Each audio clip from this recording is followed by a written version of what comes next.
श्री कृष्णाय नमः। श्री गोपी जन वल्लभाय नमः।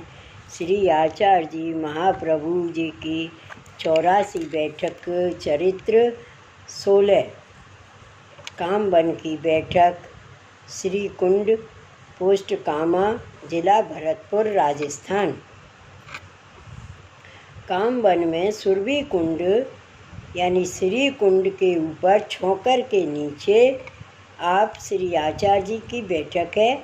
आप वहाँ 7 दिन विराजे और 84 कुंड में स्नान कर श्री भागवत का एक पारायण किया।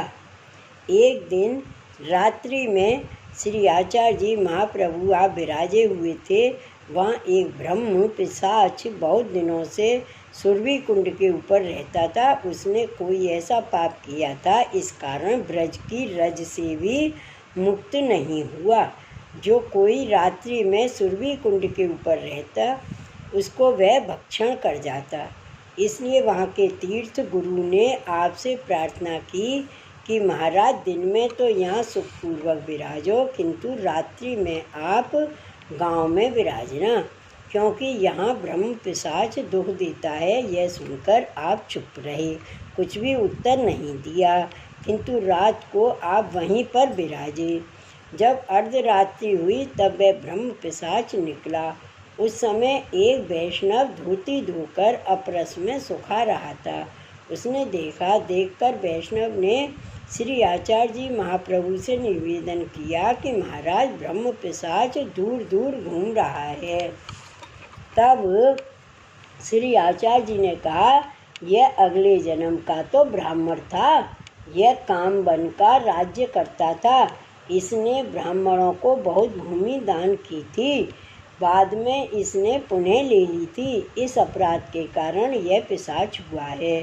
200 वर्ष इसको हुए हैं। इसकी ब्रज रज से भी मुक्ति नहीं हुई है।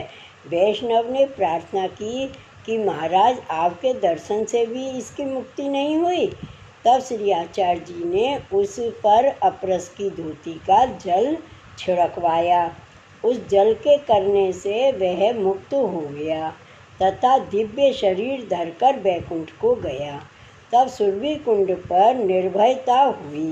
पीछे श्री आचार्य जी कदम खंड पर होकर चित्र विचित्र होकर ऊंचे गांव मनो होकर भानोखरी प्रवृत्ति में स्नान करके श्री लाडली जी के दर्शन किए तथा अष्ट सखियों के दर्शन करके आधे पर्वत के ऊपर विराजे।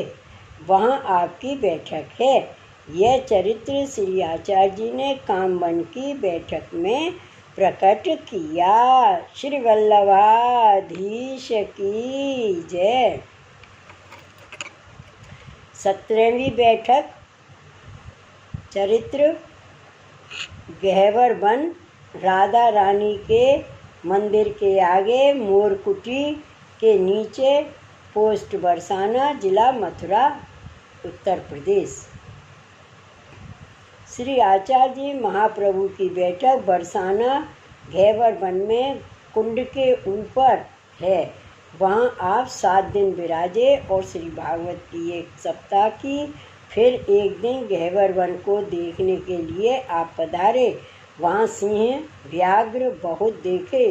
उसके आगे देखते हैं तो एक अजगर पड़ा है। उसको चेंटा मकोड़ा बहुत काट रहे हैं। उसको देखकर श्री आचार्य जी को दया आई। तब आपने दामोदर दास से कहा, रे दमला, यह अजगर पूर्व जन्म में वृंदावन का महंत था। इसने पेट भरने के लिए सेवक बहुत किए थे, धन भी बहुत संग्रह किया था।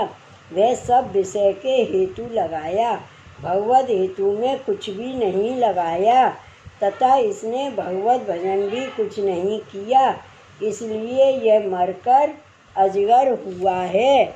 इसने जितने सेवक किए थे वे सभी मरकर मकोड़े चेंटा हो गए हैं तथा इसको काट रहे हैं और इसको कह रहे हैं कि अरे अधर्मी, तेने हमारा जन्म व्यर्थ में किया। तेने हमको सेवक क्यों किया था? उद्धार तो 2 बातों से होता है, एक भगवान नाम से तथा भगवत सेवा, इन दोनों में से कुछ भी नहीं हुआ। और इसने वृंदावन में वास किया था, इसलिए यह ब्रज में ही रहा। ब्रज के जीव अंत नहीं, अन्यत्र नहीं जाता है, इसलिए दुख सुख सब ब्रज में ही भोग रहा है। अब हमारी दृष्टि पड़ी है, इसलिए यह अपने सब सेवकों सहित मुक्त हो जाएगा। ऐसी आज्ञा करके श्री आचार्य जी महाप्रभु ने अपने अंगुष्ठ का चरणोदक अपने सेवकों द्वारा उस पर छिड़कवाया। तब उसी समय उसका अजगर शरीर छूटकर दिव्य शरीर हुआ। इसके पीछे शिष्यों सहित विमान में बैठकर पार गया, सीधा बैकुंठ चला गया। यह दृश्य सभी वैष्णवों को तथा सब बरसाने के ब्रजवासियों को दिखाया।